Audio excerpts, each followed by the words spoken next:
is a beautiful day out here at Lesiny Ostrov on the outskirts of Moscow.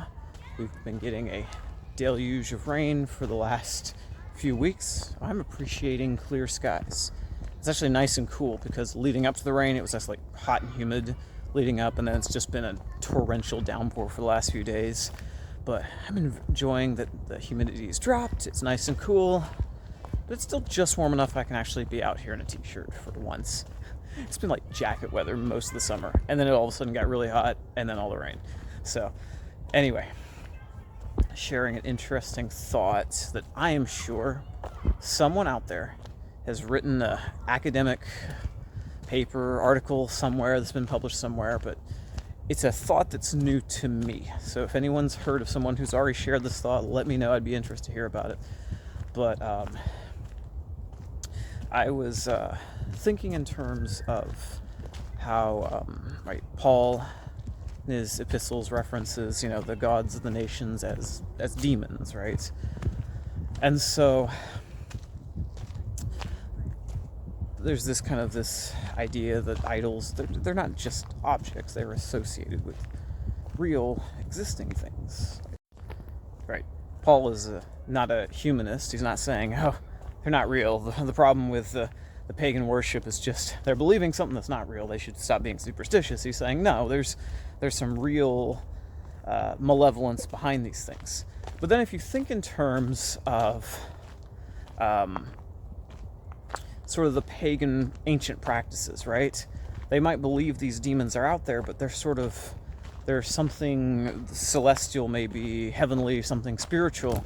And then making these idols, in some essence, is allowing there to be sort of a place to kind of give them more of a foothold, right? The idol is almost like creating a body for them. Some of these pagan ceremonies might involve this kind of aspect of almost trying to like summon the demon to, kind of be breathed into the nostrils of the idol to possess it. So therefore the idol becomes kind of an outpost of the demon's power, to where it can kind of become more localized and physical, maybe even more powerful, more concentrated, right?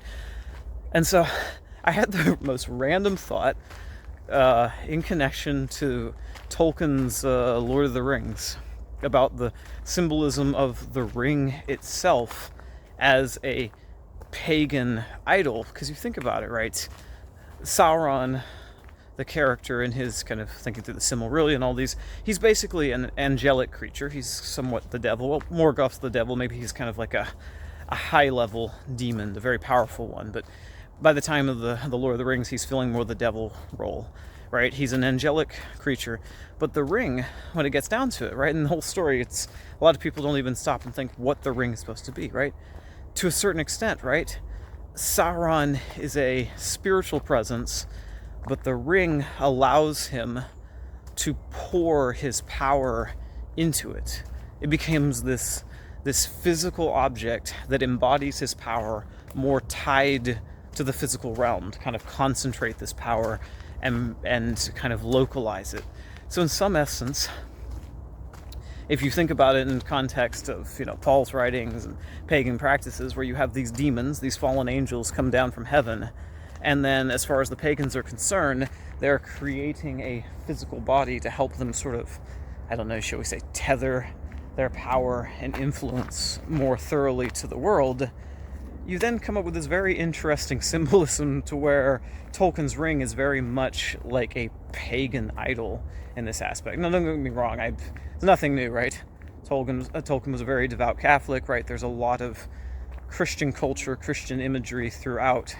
But that was the first time it occurred to me in that context. This is a very tangible sort of idolatry imagery going on here. And even then, of course, with the ring, I hear a lot of people reference this idea that it's this sort of symbol of temptation and all. But you could even take it a step farther, it is an idol. And you think in terms of, one of the most central sins, the central sin for humanity is setting something else up as being in the place of God, something we worship instead of God. We steal the appropriate worship of God and give it to something else, and that thing consumes us, right? It pulls us in. So in some ways, the ring does still represent this, as it's almost like a pagan idol, this sort of pagan deity in small form, but it's like a small mobile idol. So anyway, it's a very quick sharing of that thought. But as I was reading some recently in a book kind of talking about pagan religion, and then also being reminded of what Paul says, I just couldn't help but make that connection there. Hopefully not too much of a stretch. I know Tolkien famously hated allegories and hated to, feel like his work was doing any sort of one-for-one. This is exactly it. But these sort of Christian archetypes and symbolism, right? It was throughout everything he did because he still poured his worldview into it, right? He made, was it Arda, right? The Middle Earth is, it's a proto-history of the world. It's sort of a parallel mythology for the world. And so therefore, there is just inherently so much of this sort of world history, pagan, Christian, all these different kind of symbols and themes just throughout. Even if you're not going to say it's a direct allegory, it's poured into his thinking throughout. So anyway, hope that's not too far out there for folks, but it was just an interesting thought I had that made me kind of look at his books a little bit differently after I started thinking about that. Anyway, have a good day.